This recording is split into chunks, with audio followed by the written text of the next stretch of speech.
మన మధ్యలో ఉన్న నయీషా గారు వచ్చి లూకా సువార్త 2వ అధ్యాయం 8వ వచనం మొదలుకొని 11వ వచనం వరకు ఉన్న భాగాన్ని చదివి వినిపిస్తాం.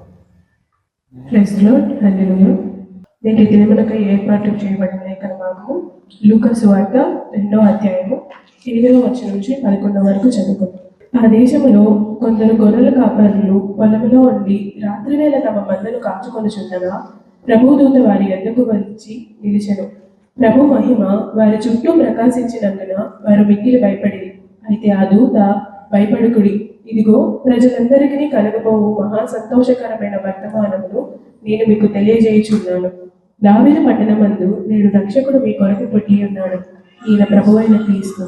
దేవుని యొక్క పరిశుద్ధ వాక్యాన్ని దీవించబడును. దేవుని సంగమా, ఈరోజు మనకు వర్తమానం అందించడానికి ఏర్పాటు చేయబడిన వారు దేవుని వినోద్ కుమార్ పాస్టర్ గారు. వారు సకాలంలో సిద్ధపడి మన మధ్యలో ఉన్నారు. వారికి సమయాన్ని అప్పగిస్తూ ఉన్నారు. మన ప్రభు అయిన యేసుక్రీస్తు నామములో మీ అందరికీ వందనాలు, ఉదయకాలపు శుభాలు తెలియజేస్తున్నాను. దేవుని యొక్క మహాకృపను బట్టి ఈరోజు దేవుడు నాకు ఇక్కడ వాక్యం చెప్పేటువంటి అవకాశం దేవుడు నాకు కలిగించాడు. నేను అల్లూరులో నివసిస్తుంటాను. నేను లెక్చరర్గా వర్క్ చేస్తూ అదే సమయంలో తెలుగు బాప్టిస్ట్ చర్చ్ బట్టర్కాపూర్ గ్రామంలో దేవుని పరిచర్య కొనసాగిస్తున్నాను. నన్ను ఈ సంఘానికి ఎవరైతే ఆహ్వానించారో పాస్టర్ గారికి, అదేవిధంగా సంఘ కమిటీ వాళ్ళందరికీ కూడా యేసుక్రీస్తునామములో వందనాలు తెలియజేస్తున్నాను. దేవుడు మిమ్మల్ని, మీ కుటుంబాన్ని దేవుడు దీవించుగాక. ఆమేన్. సమయంలో చిన్న ప్రార్థన చేసుకుని మనము వాక్యాన్ని ధ్యానం చేసుకుందాం. మహాగణుడా, మహోన్నతుడా, పరిశుద్ధుడా, నీకు స్తోత్రం తండ్రి. నైనా యొక్క ఉదయకాల సమయంలో ప్రభువా, నైనా మీరు తండ్రి యొక్క సంఘ విశ్వాసులతోటి తండ్రి నైనా మీరు మాట్లాడమనే విజ్ఞాపన చేస్తున్నాను. అయ్యా, నేను మాట్లాడితే వాళ్ళకి అర్థం కాదు ప్రభువా, నన్ను మీరు మీ బోరగా వాడుకోండి ప్రభువా. వాక్యం వింటున్న ప్రతి ఒక్కరు తండ్రి శ్రద్ధగా వాక్యం వినేటువంటి భాగ్యం దయచేయమని, అయినా నన్ను కూడా మీ సులువు చాటున మరుగుపరుచుకోమని తండ్రి యొక్క సెంటనరీ బ్యాప్టిస్ట్ చర్చిలో తండ్రి ఎవరైతే ఉన్నారో సంఘ పెద్దలు, సంఘ కమిటీ వారు, పాస్టర్ గారు, వాళ్ళ కుటుంబాలకు తగిన దీవెనలు, వాళ్ళ కుటుంబాలను మీరు పోషించి వాళ్ళ కుటుంబాలను మీరు దీవించమని తండ్రి నన్ను ఆ యొక్క సంఘంలో ఉన్నటువంటి ప్రతి కుటుంబాన్ని మీరు ఈ ఉదయకాలంలో జ్ఞాపకం చేసుకుని ప్రభువా, వారి కుటుంబాలకు తగినటువంటి దీవెనలు మీరు సకాలంలో దయచేయమని యేసుక్రీస్తు నామంలో అడిగి వేడుకుంటున్నాను తండ్రి. ఆమేన్. దేవునికి స్తోత్రం. ఈ క్రిస్మస్ సీజన్లో ఉన్నాం కనుక మనము క్రిస్మస్ ధ్యానాలు చేసుకుంటున్నాము. ఈ వాక్యాన్ని మీరు చాలాసార్లు విని ఉంటారు. మరొకసారి మనము ధ్యానం చేసుకుందాం. చదివిన వాక్య భాగము లూకా సువార్త 2వ అధ్యాయము మన సహోదరి చదివారు. ఈ వాక్య భాగాన్ని మనం గమనించినప్పుడు గొర్రెల కాపర్లు పొలంలో ఉండి రాత్రి వేళ వాళ్ళు మందని కాసుకుంటున్నారు. ఎప్పుడైతే వాళ్ళు మందని కాసుకుంటున్నారో ప్రభు దూత వారి వద్దకు వచ్చి నిలిచి వారి చుట్టూ ప్రకాశించినట్లుగా మనం చూస్తున్నాము. అయితే అక్కడ ఒక మాట ఆ దూత చెప్తున్నాడు, భయపడుకుడి, భయపడుకుడి అని చెప్తూ ఒక మాటను అక్కడ సెలవిస్తా ఉన్నారు. ఇదిగో ప్రజలందరికీ కలుగుబోవు మహా సంతోషకరమైన సువర్తమానము. కనుక ప్రజలందరికీ కూడా ఇది మంచి సువర్తమానము అనే మాట దూత తెలియజేస్తా ఉన్నాడు. గమనించండి, ఎందుకని అది సువర్తమానమైంది? ఆ రోజుల్లో మరి ఆ గొర్రెల కాపర్లకు అది ఎందుకని సువర్తమానమైంది? కారణం ఏంటంటే చూడండి, 11వ వచనంలో నేడు రక్షకుడు మీ కొరకు పుట్టి ఉన్నాడు. ఈ మాట మనకు చాలా ప్రాముఖ్యం. రక్షకుడు మన కొరకు పుట్టి ఉన్నాడు, ఆయన మనల్ని రక్షించబోతున్నాడు అనేటువంటి ఒక మంచి సువర్తమానము అనేది ఆ రోజున గొర్రెల కాపర్లకు తెలియచేయబడింది. అయితే ఈరోజు మనకు ఈ సువర్తమానాన్ని మనం ఎలా తీసుకోవాలి? ఈ సువర్తమానాన్ని మనము ఎలా తీసుకుంటున్నాము? ఆ రోజుల్లో మరి గొర్రెల కాపర్లు ఎలా తీసుకున్నారు? మరి ఈ రోజున ఆ సువర్తమానాన్ని మనము ఎలా స్వీకరిస్తున్నాము అనేది ఈరోజు మనం నేర్చుకోబోతున్నాం. అయితే మనకు సువర్తమానము ఏంటంటే ఈ విషయం గమనించినప్పుడు దేవుని వాక్యం సెలవిస్తుంది, మనందరం కూడా మారు మనసు పొందాలి. ఏం చేయాలి? మనందరం కూడా మారు మనసు పొందాలి. ఇది చాలా ప్రాముఖ్యమైన విషయం. ఆ రోజున గొర్రెల కాపరులతో దేవుడు మాట్లాడుతూ ఆ సువార్తను తెలియజేస్తూ రక్షణ భాగ్యాన్ని వాళ్ళకి ఇస్తున్నాడు. ఈరోజు మనకు కూడా ఆ రక్షణ భాగ్యాన్ని ఇస్తున్నాడు. అయితే ఆ రక్షణ భాగ్యాన్ని మనము స్వీకరించాలంటే మనలో మొట్టమొదటిగా మనకు కావాల్సింది మారు మనసు అనుభవంలోకి మనం వెళ్ళాలి. ఈరోజు ఆ అంశం గురించి నేను మీతో మాట్లాడతాను. ఈ రోజున క్రైస్తవులుగా పిలువబడుతున్నటువంటి అనేక మంది కూడా మనం గమనించినప్పుడు ఈ మారు మనసు అనేటువంటి అనుభవంలోకి వెళ్ళలేకపోతా ఉన్నారు. ఎందుకని వెళ్ళలేకపోతున్నారు అనేది మరి ఆలోచిస్తే వాళ్ళకు ఉన్నటువంటి ఆ బలహీనటువంటి స్థితిలో అలా ఉన్నాయి. ఆత్మీయంగా వాళ్ళు బలహీనులుగా ఉన్నారు కనుక వాళ్ళు మారు మనసు పొందలేకపోతా ఉన్నారు. కానీ ఆ రోజున మనం గమనిస్తే గొర్రెల కాపర్లు వెంటనే వాళ్ళు బయలుదేరారంట.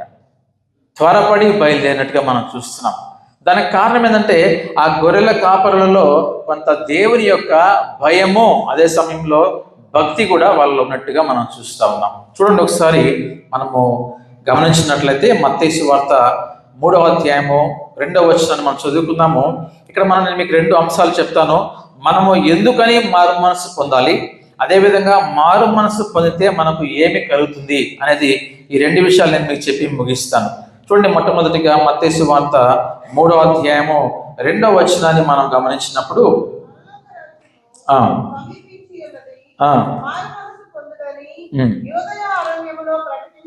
చూసారండి, ఈ వాక్య భాగం మనం గమనించినప్పుడు ఆ రోజున బాప్తిస్మ ఇచ్చి యోహాను ఈ మాట ప్రకటన చేస్తా ఉన్నాడు. ఏమంటున్నాడు? పరలోక రాజ్యము సమీపించి ఉన్నది. అయితే ఏం చేయాలి? మనము మారు మనస్సు పొందుడని అరణ్యంలో ఆయన ప్రకటన చేస్తా ఉన్నాడు. ఈరోజు మనం కూడా మారు మనస్సు పొందాలి. ఇది చాలా ప్రాముఖ్యమైన విషయం. ఆ రోజున యోహాను గారు కూడా అదే సువార్త మనం తెలియజేశాడు. అక్కడ మనం గమనిస్తే బాప్తిస్మం ఇచ్చి యోహాను కనుక బాప్తిస్మం అనుభవంలోకి వెళ్ళక ముందు నీవు మొట్టమొదటిగా మారు మనసు పొంది అప్పుడు నువ్వు బాప్తిస్మంలోకి వెళ్ళాలి. గమనించాలి ఈ విషయాన్ని. అందుకే అక్కడ మనం గమనిస్తే మనము మారు మనసు పొందుడని అరణ్యంలో ప్రకటన చేస్తా ఉన్నాడు. ఈరోజు మనందరం కూడా ఒకసారి ఆలోచించాలి. నేను ఇందాక ఒక మాట విన్నప్పుడు గత నెల నుంచి 25వ తేదీ నుంచి ఇప్పటి వరకు కూడా ప్రతిరోజు జరుగుతున్నాయంట ఈ విధంగా ఆరాధనలు. ఎంత గొప్ప విషయం అంటే ఉదయాన్నే ఆరాధించడము, అదేవిధంగా సంఘమంతా కూడుకోవడం అనేది చాలా గొప్ప విషయం. అయితే మనము పరలోక రాజ్యానికి పోవడానికి ఇవన్నీ కూడా వెనక రావు.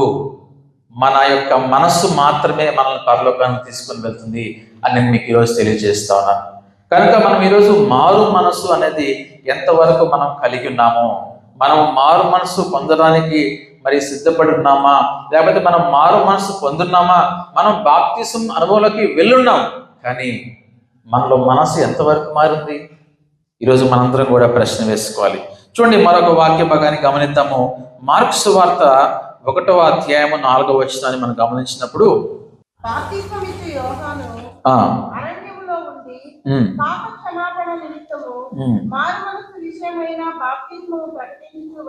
చూసారండి, అక్కడ మాటలను గమనించారా?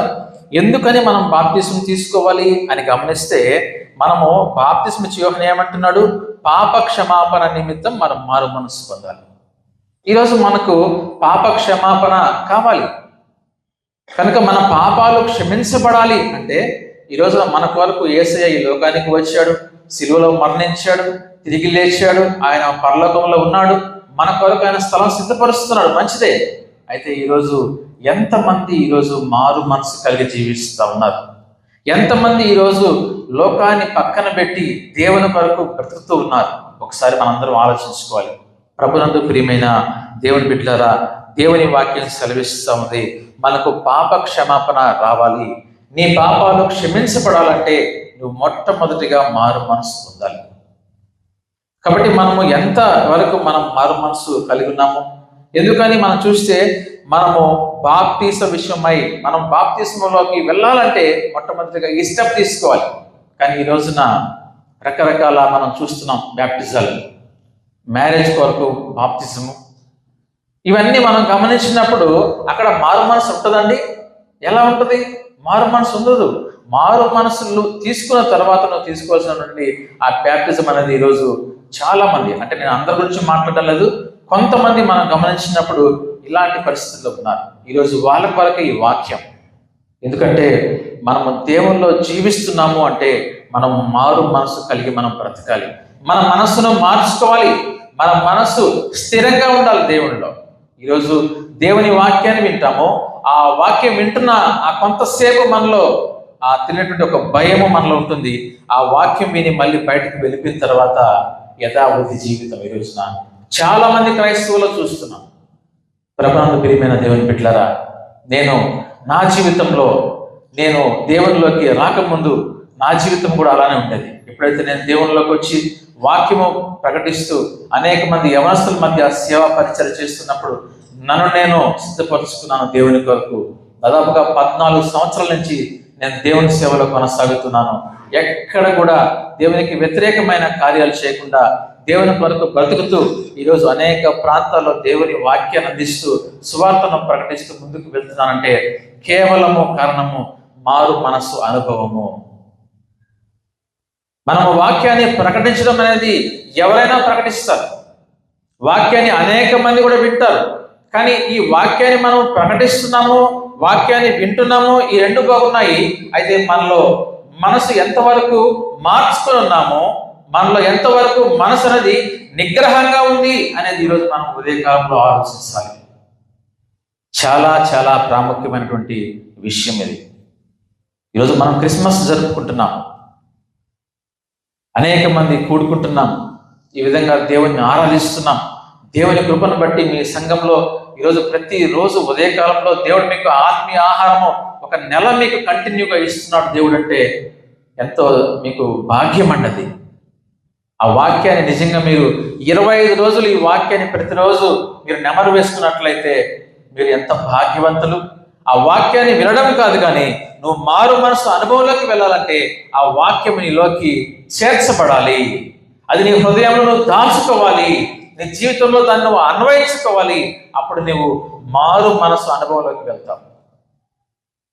ఈ రోజున మారు మనసు అనుభవంలోకి ఎంతమంది వెళ్తున్నాం? కాబట్టి మారు మనసు మనము ఎందుకు పొందుకోవాలంటే, నీవు పాప క్షమాపణ పొందుకోవాలంటే మొట్టమొదటిగా నువ్వు మారు మనసు పొందుకోవాలి. ఆ రోజున గొర్రెల కాపర్లు దేవునికి ఆ దూతకు భయపడ్డారు, త్వరపడి వెళ్ళారు, వాళ్ళు ఆయన పూజించారు. వాళ్ళు ఒకవేళ గొర్రెల కాపర్లు అయి ఉండొచ్చు, అయినప్పటికీ కూడా వాళ్ళ యొక్క మనసు దేవుడికి తెలుసు కాబట్టి మొట్టమొదటిగా దేవుడు వాళ్ళకి స్వార్థను ప్రకటింపజేశాడు. ఆ తర్వాత జ్ఞానులు కూడా బయలుదేరారు. వారు కూడా ఆ నక్షత్రాన్ని చూసి వాళ్ళు కూడా దాన్ని అనుసరిస్తూ ఆ యొక్క యేసయ్య ఉన్నటువంటి చోటుకి, ఆ యొక్క ఇంటిలోనికి వెళ్ళి వాళ్ళు కూడా సాష్టాంగ నమస్కారం చేశారు. ఆయన వాళ్ళు పూజించారు. ఈరోజు క్రిస్మస్ అని చెప్పుకుంటున్నాం. నీవు క్రీస్తుని ఏ విధంగా ఆరాధిస్తున్నావు? ఈరోజు క్రీస్తుని ఆరాధించాలి అన్నటువంటి ఆ యొక్క క్రిస్మస్ ని మనం ఏర్పాటు చేసుకుంటున్నాం. కానీ ఆ నిజమైన క్రిస్మస్ ఈరోజు మనము ఆరాధిస్తున్నామా? మనం క్రీస్తుని ఆరాధించేటువంటి స్థితిలో మనం ఉన్నామా? ఎలా మారు మనసు కలిగి ఆరాధిస్తున్నావా? లేకపోతే నీ మనసు మార్చుకోకుండా లోకం వైపు, లోక ఆశల వైపు, శరీరాశ, నేత్రాశ, జీవపుటంబం కలిగి నువ్వు ఆరాధిస్తున్నట్లయితే అది నిజమైన ఆరాధన కాదండి. అర్థం చేసుకోండి, అది నిజమైన ఆరాధన కాదండి. నువ్వు అనుకోవాల్సిందే నీ వాక్యము దేవుడు వినడని, నువ్వు అనుకోవాల్సిందే నీ ప్రార్థన దేవుడు వింటున్నాడని. దేవుడు నీ ప్రార్థన వినడానికి అవకాశం లేదు. ఎందుకంటే ఆయనకు కావాల్సింది మారు మనసు అనుభవము. ప్రభునందు ప్రియమైన దేవుని బిడ్డలారా, నీ స్థాయి దేవునికి అవసరం లేదు. నువ్వు ఏ స్థాయి అయినా కావచ్చు. ఒకవేళ నువ్వు పేదవాడి కావచ్చు, లేకపోతే ఒకవేళ గొప్పవాడి కావచ్చు. ఆ రోజున మనం గమనించినప్పుడు యేసయ్య పుట్టినప్పుడు అటు పామరులు గొర్రెల కాపర్ల దగ్గరకు సువార్తను ప్రకటించారు. అదేవిధంగా జ్ఞానులు కూడా మరి తెలియజేయబడ్డారు. అంటే ఆయనకు అందరూ కూడా సమానమే అనే విషయాన్ని మీరు గమనించాలి. ఈరోజు నీ స్థాయి ఏదైనప్పటికీ కావచ్చు, నీ స్థాయి మంచిగా గొప్పగా ఉండొచ్చు, లేకపోతే ఒకవేళ నీ స్థాయి పేదరికంలో ఉండొచ్చు. కానీ దేవునికి కావాల్సింది నీ స్థాయి కాదండి, నీ మనసు మార్చుకున్నావా? ఈరోజు నీ మనసు దేవునికి ఇవ్వగలుగుతున్నావా? నీవు పూర్ణ హృదయంతో నువ్వు దేవుణ్ణి ఆరాధిస్తున్నావా? నీ పూర్ణ మనసుతో దేవుణ్ణి ఆరాధిస్తున్నావా ఈ రోజున అనేది మనం ఆలోచించుకోవాలి. ప్రభునందు ప్రియమైన దేవుని బిడ్డలారా, మనం చూస్తున్నాము, మనము పాప క్షమాపణ నిమిత్తం మనం మారు మనసు పొందాలి. మరొకటి చూడండి, మార్కు సువార్త 1వ అధ్యాయము 15వ వచనాన్ని మనం చదువుకున్నాము. కాలము సంపూర్ణమై ఉన్నది, దేవుని రాజ్యము సమీపించి ఉన్నది, మారు మనసు పొంది సువార్త నమ్ముడని చెప్పుచు దేవుని సువార్త ప్రకటించుచు గలిలయకు వచ్చారు. చాలండి, ఇక్కడ మనం గమనిస్తున్నాం కదా, దేవుని రాజ్యము సమీపించి ఉన్నది. అందు నిమిత్తం మనం మారు మనసు పొందాలి. ఆ రోజున వాళ్ళకి చెప్తున్నటువంటి వార్త, దేవుని రాజ్యము సమీపించి ఉన్నది. ఈరోజు మనతో దేవుడు అంటున్న మాట, త్వరలో ఆయన రాబోతున్నాడు. జాగ్రత్త అండి. ఎందుకంటే ఇప్పుడు మనం చూస్తున్నాం కదా, జరిగే సంఘటనలు మనం గమనించినప్పుడు, యుద్ధాలు కావచ్చు, ఈ యొక్క కుటుంబ వ్యవస్థను మనం గమనించినప్పుడు, సమాజంలో జరిగేవి మనం గమనించినప్పుడు మనకు తెలుస్తూ ఉంది, త్వరలో రెండో రాకడ రాబోతా ఉంది. మరి ఈ రోజున దేవుని రాజ్యము త్వరలో రాబోతుంది. మరి మనం మారు మనసు పొందామా? నువ్వు మందిరానికి వస్తున్నావు, దేవుని వాక్యాన్ని వింటున్నావు, అది కాదు దేవునికి కావాల్సింది. నువ్వు మందిరానికి వస్తున్నావు, పాటలు పాడుతున్నావు, అది కాదు దేవునికి కావాల్సింది. నువ్వు మందిరానికి వస్తున్నావు, దేవుని వాక్యాన్ని వింటున్నావు, అది కాదు దేవునికి కావాల్సింది. దానితో పాటు ఏం కావాలంటే, మారు మనసు అనుభవంలోకి నువ్వు వెళ్ళినప్పుడు దేవుడు నిన్ను దీవిస్తాడు, దేవుడు నీ ప్రార్థన ఆలకిస్తాడు, దేవుడు నీ కుటుంబాన్ని దీవిస్తాడు, దేవుడు నీ మార్గాన్ని సరళం చేస్తాడండి. ఆలోచించారు ఆ విషయాన్ని? ప్రభువునందు ప్రియమైన దేవుని బిడ్డలారా, వాక్యం అంటుంది, దేవుని రాజ్యము సమీపించి ఉన్నది, మారు మనసు పొందుడి, సువార్తను నమ్ముడి. సువార్త అనగా మంచి వార్త. ఈరోజు మనం సువార్తకి వెళ్తూ ఉంటే, మేము ఒక టీమ్గా ఏర్పడి ప్రతి ఆదివారం సాయంత్రం మేము సువార్తకి వెళ్తాం. యునైటెడ్ క్రిస్టియన్ యూత్ అని ఒక టీంని ఏర్పాటు చేసుకున్నాం 2022 సంవత్సరంలో. ప్రతి ఆదివారం సాయంత్రం కూడా డినామినేషన్స్కి సంబంధం లేకుండా అందరం కలుసుకుంటాం. అన్ని డినామినేషన్స్ కూడా మేము కలుసుకొని ఈ అల్లూరు ప్రాంతంలో ఈవినింగ్ కల్లా అందరం కలుసుకొని మేమంతా కలిసి ఆ అల్లూరు చుట్టుపక్కల ప్రాంతాలు దాదాపుగా ఇప్పటికీ 65 ప్రాంతాల్లో మేము సువార్తను ప్రకటించాం. ఆ ప్రాంతాలకి వెళ్తున్నప్పుడు అక్కడ కొందరు ఒకసారి అన్నారు ఒక మాట, ఈ ప్రాంతం అంతా క్రైస్తవులు ఉన్నారు కదా, ఎందుకు సువార్త? క్రైస్తవులకి సువార్త అవసరం లేదా? క్రైస్తవులకి దేవుని వాక్యం అవసరం లేదా? క్రైస్తవులకి కావాలి, అన్యులకు కావాలి. ఎందుకంటే ఈ రోజుల్లో క్రైస్తవుల్లో కూడా చాలా మంది మారు మనసు లేకుండా జీవిస్తున్న వారు ఈరోజు అనేక మంది ఉన్నారు. ఈరోజు మన సంఘంలో కూడా ఉండొచ్చు. దానికి కారణము వారు దేవుని వాక్యాన్ని స్వీకరించలేకపోతున్నారు, దేవుని వాక్యాన్ని వారు అంగీకరించలేకపోతున్నారు. ఒకవేళ దేవుని వాక్యము పాస్టర్ గారు ఖండితంగా చెప్పినప్పుడు ఈ రోజున కొంతమంది విశ్వాసులు పాస్టర్ గారిని కూడా ఆ వాక్యం మాకు చెప్పొద్దు అనే వాళ్ళు కూడా ఈ రోజున మనము వినలేదు. అలాంటి వాళ్ళు కూడా మనం చూస్తున్నాం. కారణము, దేవుని వాక్యం అండి రెండంచెలుగా ఉండే ఒక ఖడ్గం లాంటిది. ఒక ఖడ్గం ఒకవైపు ప్రేమ, మరొక వైపు హెచ్చరిక, రెండు ఉండాలి. దేవుడు నిన్ను ప్రేమించాలంటే నువ్వు దేవుడిని ప్రేమించాలి. దేవుడు నిన్ను ప్రేమించాలంటే నువ్వు మారు మనసు అనుభవంలోకి నువ్వు వెళ్ళాలి. అలా వెళ్ళకుండా దేవుడు నిన్ను ఎలా ప్రేమిస్తాడు? ప్రభువునందు ప్రియమైన దేవుని బిడ్డలారా, ఒకవేళ ఈ వాక్యం నిన్ను నొచ్చింప చేయవచ్చేమో, కానీ ఈ వాక్యము నువ్వు వింటేనే నువ్వు పరలోకానికి వెళ్ళడానికి అవకాశం ఉంటుంది. ఎందుకంటే నువ్వు కోరుకోవాల్సిన వాక్యం ఏంటంటే నిన్ను మార్చాలి, నిన్ను మార్చే విధంగా వాక్యం ఉండాలి. నీకున్న తప్పుల్ని వాక్యము తెలియచేయాలని నువ్వు కోరుకోవాలి. ఎందుకంటే నీ వాక్యం నువ్వు నీ యొక్క తప్పులు నువ్వు బయటకి తెలుసుకో కదా, నీ తప్పులు నువ్వు గ్రహించలేవు కదా, నువ్వు ఇష్టపడవు, నువ్వు నీతిమంతుడుగా భావిస్తావు. అందుకే వాక్యం అంటుంది, నీతిమంతుడు లేడు, ఒక్కడును లేడు. ఈరోజు ఎవరు? నేను ఈరోజు నీతిమంతుడు కాదు. దేవుని కృపను బట్టి ఈరోజు నేను నీతిమంతుడిగా తీర్చబడ్డాను. కాబట్టి మనలో ఉన్నటువంటి ఆ యొక్క తప్పులు తెలుసుకోవాలంటే నువ్వు కఠినమైన వాక్యాన్ని, నిజమైన వాక్యాన్ని, గద్దించే వాక్యాన్ని నువ్వు స్వీకరించినప్పుడు, నీలో ఉన్నటువంటి ఆ తప్పులు బయటపడినప్పుడు, వాక్యం నీలోకి వెళ్ళినప్పుడు, నీ నరాలు, నీ కండరాలు అన్నీ కూడా దేవుని వాక్యం చేత శోధించబడి నువ్వు మార్చబడతావు. అదే నిజమైన మారు మనసు.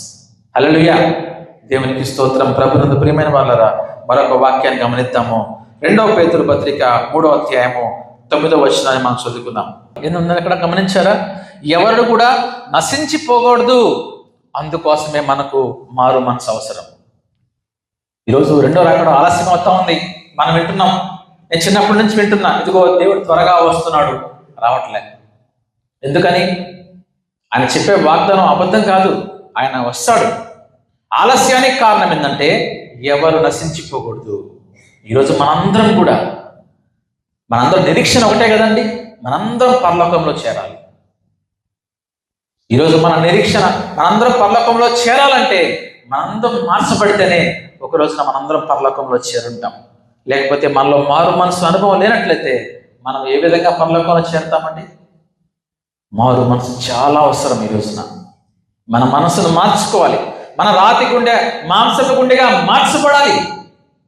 ఈరోజు ఎంతో మంది విశ్వాసులు వాక్యాన్ని వింటున్న వారు రాతి గుండె కలిగి వాక్యాన్ని వింటూ విడిచేస్తున్నారు. అంటే వాక్యాన్ని వింటూ నేను నువ్వు మార్చుకోలేకపోతున్నావు అంటే నీ గుండె రాతి గుండె. దేవుడు నీకు ఆ గుండె ఇవ్వలేదండి.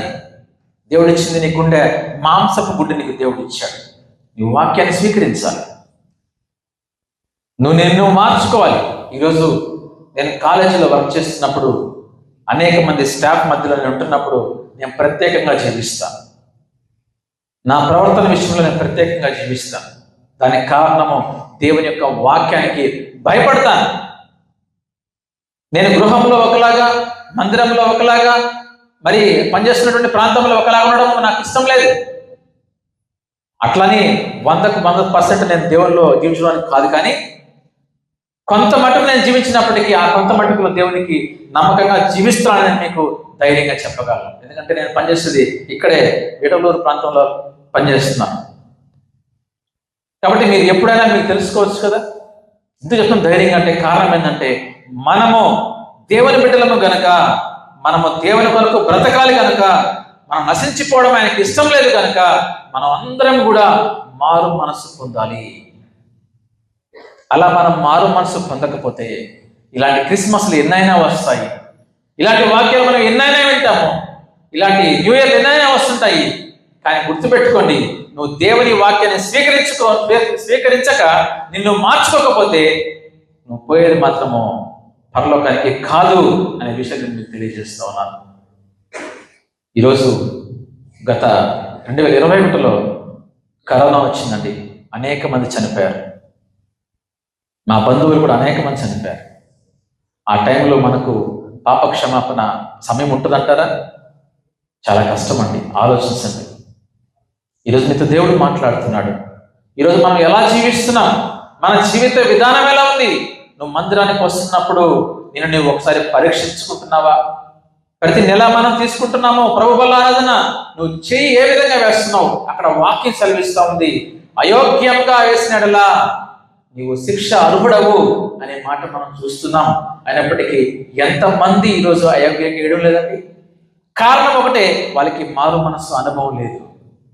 ప్రభునందు ప్రియమైన దేవుని బిడ్డలారా, ఆ రోజు గొర్రెల కాపర్లు దేవుని మాటకు లోబడ్డారు. గొర్రెల కాపర్లు త్వరపడి ఆయన వద్దకు వెళ్ళారు. అమూల్యమైనటువంటి కానుకలు గొర్రెల కాపర్లు సమర్పించారు.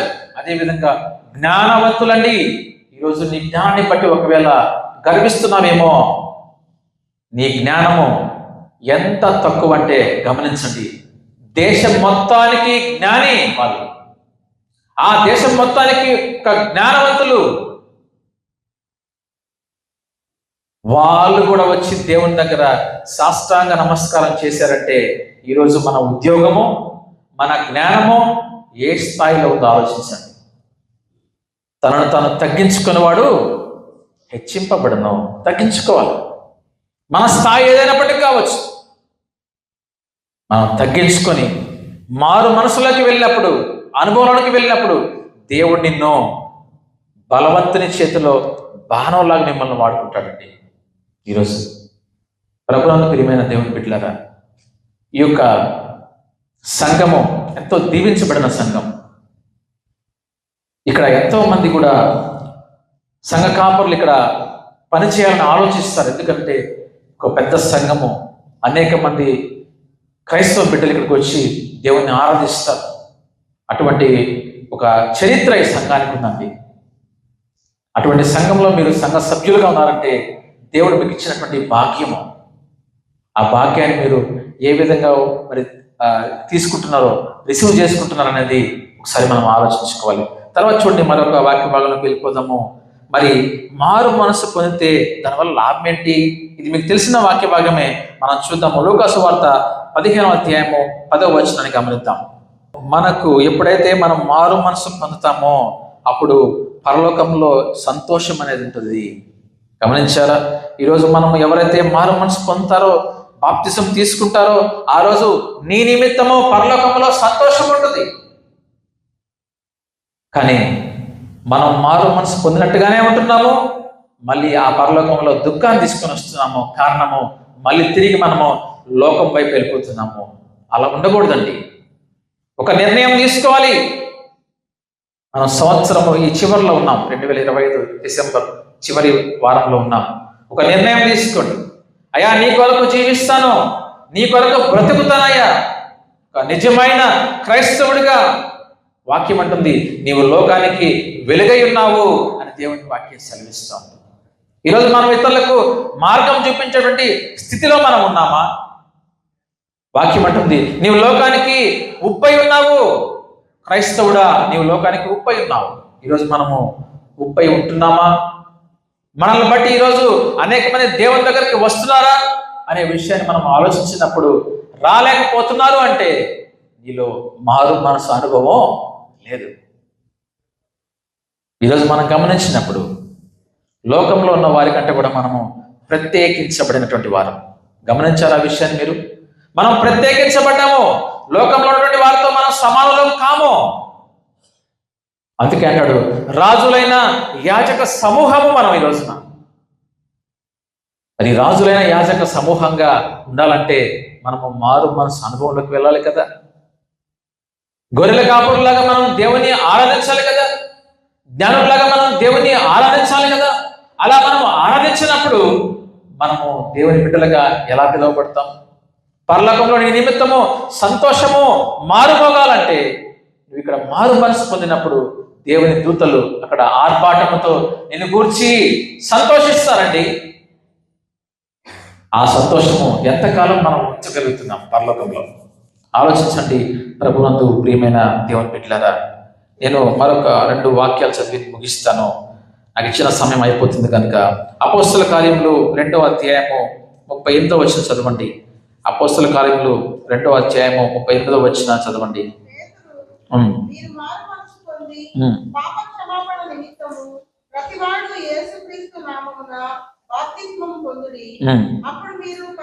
అప్పుడు మీరు పరిశుద్ధాత్మను వరము పొందుకుంటారు.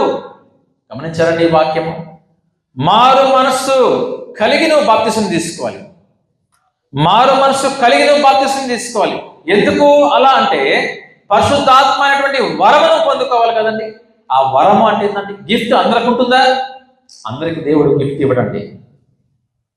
ఆ వరము నీలోకి ప్రవేశించాలంటే, ఆ పరిశుద్ధాత్మ దేవుడు నీలోకి ప్రవేశించాలంటే, నీవు పరిశుద్ధంగా జీవించాలంటే, నీవు మారు మనసు పొంది నువ్వు బాప్తిసం తీసుకున్నట్లయితే పరిశుద్ధాత్మ అనేటువంటి మన దేవుడు నీలోకి ప్రవేశించి ఆయన నీలో కార్యం చేస్తాడండి. ఈ రోజున పరిశుద్ధాత్మ అనే వరమును పొందుకుంటున్నావా? ప్రభునందు ప్రియమైన దేవుని బిడ్డలారా, మారు మనసు పొందావు, మంచిదే. బాప్టిజం తీసుకున్నావు, మంచిదే. తిరిగి లోకం వైపు వెళ్లకుండా ఉన్నట్లయితే నువ్వు మంచి వరము నీకు దేవుడు ఇస్తున్నాడండి. ఆ వరాన్ని నువ్వు పొందుకోవాలి. పరిశుద్ధాత్మ దేవుడు నీలోకి ప్రవేశిస్తాడు. పరిశుద్ధాత్మ అనే వరమును పొందుకుంటావు. అప్పటి నుంచి నువ్వు ప్రత్యేకించబడతావు. దేవుని కొరకు అప్పుడు జీవిస్తావు. దేవుని కొరకు నువ్వు బ్రతుకుతూ వెళ్ళినప్పుడు అనేక మందికి నువ్వు దీవెనకరంగా ఉంటావండి. అనేక మందికి నువ్వు దీవెనకరంగా మార్చబడతావు. ఈరోజు మనము మారు మనసు అనుభవంలోకి వెళ్దాం. మనము ఆ అనుభవంలోకి వెళ్ళనట్లయితే ఒకరోజు నువ్వు దేవునికి లెక్క అప్పు చెప్పాలి. ఎందుకంటే తెలుసా, ఆ రోజు గొర్రెల కాపర్లకు దేవుని దూత ఆ రోజు ప్రత్యక్షమై చెప్పారు. వారి గొర్రెల కాపర్లు ఆ రోజు దూతకు లోబడ్డారు. ఈరోజు దైవ సేవకులుగా ఇక్కడ వాక్యం నిలబడి మేము చెప్తున్నాము. మీరు మాకు ఒకవేళ దేవుని వాక్యానికి లోబడకపోతే మీరే ఒకరోజు సమాధానం దేవునికి చెప్పాలి. ఎందుకంటే మీకు సువార్తమానం అనేది మీకు అందించబడింది. కాబట్టి ఆ లెక్క మీరే చెప్పాలి రేపు. కాబట్టి ఆలోచించండి, మనము ఏ అనుభవంలో మనం ఉన్నాం ఈ రోజున. అందుకోసమే చివరిలో ఒక మాట చెప్పి నేను ముగిస్తాను. ప్రకటన గ్రంథంలో ఉంటుంది ఆ మాట. 22వ అధ్యాయము 12వ వచనం చదవండి. ఇదిగో త్వరగా వచ్చుచున్నాను, వాని క్రియల చొప్పున ప్రతి వానికి ఇచ్చుటకు నేను సిద్ధపరిచిన జీతము నా యొద్ద ఉన్నది. ఇదండి ఫైనల్ మాట. ఈ మాట చదవక ముందు మరొక మాట ప్రకటన గ్రంథంలో మనం గమనించినప్పుడు 21వ అధ్యాయము 8వ వచనం చదివేసి తర్వాత ఆ వాక్యాన్ని గురించి వివరించుకొని ముగిద్దాం. 21వ అధ్యాయం, పిరికి వారును, అవిశ్వాసులను, అసహ్యులను, నరహంతకులను, వ్యభిచారులను, మాంత్రికులను, విగ్రహారాధికులను, అబద్ధికులందరూ కూడా అగ్నిగంధకములతో మండు గుండములో పాలు పొందుదురు. ఇదే రెండవ మరణం. ఎంత క్లియర్గా ఇచ్చాడంటే దేవుడు మన కొరకు. ఎవరు ఇచ్చారండి? పిరికివారు. పిరికితనంగా ఉన్నావా? నీవు పోయేది నరకానికే. అవిశ్వాసులు, విశ్వాసం లేకుండా జీవిస్తూ ఉన్నావా? నువ్వు పోయేది నరకానికే. అసహ్యులు, అసహ్యమైన కార్యాలు చేసేవాళ్ళు, నరహంతకులు, హంతకం అంటే చంపేవాళ్ళు, తర్వాత వ్యభిచారులు, వ్యభిచారం చేసేటువంటి వారు, మాంత్రికులు, విగ్రహారాధికులు, దేవుని కంటే కూడా ఎక్కువగా ఇతర వస్తువులు కావచ్చు, వేరే వాటిని ప్రేమించేవారు, అబద్ధికులు. చూసారండి, అబద్ధికులు కూడా నరకానికి పోతారంట. కాబట్టి మనం ఎలా బ్రతకాలి? ఇప్పుడు అబద్ధం చెప్పకుండా బ్రతకాలి కదా. ఈ వాక్యం విన్నప్పుడు నిజంగా నా జీవితంలో నేను చాలా మార్చుకున్నానండి. ఎప్పుడైతే ఈ వాక్యం నేను విన్నానో నా జీవితంలో చాలా వరకు నేను మార్చుకున్నాను. కారణం ఏంటంటే దేవుని వాక్యం వింటున్నప్పుడు నేను భయపడ్డాను. ఎందుకంటే అబద్ధం ఆడుతున్నావా, అగ్ని గంధకములో మండు ఆ యొక్క గుండములో నువ్వు పాలు పంచుకుంటావు. ఇదే రెండవ మరణం. అదే నువ్వు మారు మనసు పొందినట్లయితే నీకు రెండవ మరణం ఉండదు. ఇప్పటికి కూడా నువ్వు వాక్యం విని ఒకవేళ మార్చబడకపోతే అని అంటున్నాడు, ఇదిగో నేను త్వరగా వస్తున్నాను, ఇదిగో నేను త్వరగా వస్తున్నాను, ఇదిగో నేను త్వరగా వస్తున్నాను అని అంటున్నాడు. వాని క్రియలు చొప్పున, ఎవరి క్రియలు వాళ్ళవే, ఎవరి క్రియలు వాళ్ళ వెంట వస్తాయి. నీ క్రియలు చొప్పున ప్రతి వానికి కూడా ఆయన జీతం ఇస్తాడు. ఎవరికి వాళ్ళకి సపరేట్గా, ఒక ఫ్యామిలీలో ఒకవేళ 5 మంది ఉంటే 5 మంది ప్రవర్తన బట్టి 5 మంది కూడా సపరేట్గా ఆయన ఒక జీతాన్ని ఇవ్వబోతున్నాడు. ఆ జీతం ఏంటి? జీవ కిరీటమా, లేకపోతే ఆ జీతం ఏంటి? శిక్షణ అనేది మనం ఆలోచించినప్పుడు రెండవ మరణం మనకు లేకుండా ఉండాలి అంటే, నరకం మనకు లేకుండా ఉండాలంటే మనం ఒక నిర్ణయం తీసుకోవాలి. దేవుని కొరకు మనం ఒక నిర్ణయం కలిగి మనం జీవించినప్పుడు పరలోకం నీదేనండి. గొర్రెల కాపర్లు ఏ విధంగా అయితే పరలోకాన్ని అనుభవించారో, యేసుక్రీస్తుని అనుభవించారో, జ్ఞానులు ఏ విధంగా అయితే యేసుక్రీస్తుని అనుభవించారో, సాష్టాంగ నమస్కారం చేసి ఆయన ఆరాధించారో, పూజించారో, మనము కూడా మన జీవితంలో నిజమైన ఆరాధన చేయాలంటే మనము మారు మనసు అనుభవంలోకి వెళ్ళాలి. దేవుడి కొద్ది మాటలు మన హృదయంలో భద్రపరిచి దీవించును గాక. ఆమేన్. నాకు ఇచ్చినటువంటి సమయాన్ని బట్టి మరి దేవునికి వందనాలు తెలియజేస్తూ, అదేవిధంగా సంఘ కమిటీ వారికి వందనాలు తెలియజేస్తూ, అదేవిధంగా పాస్టర్ గారు కూడా వందనాలు తెలియజేస్తూ ముగిస్తున్నాను. Thank you sir.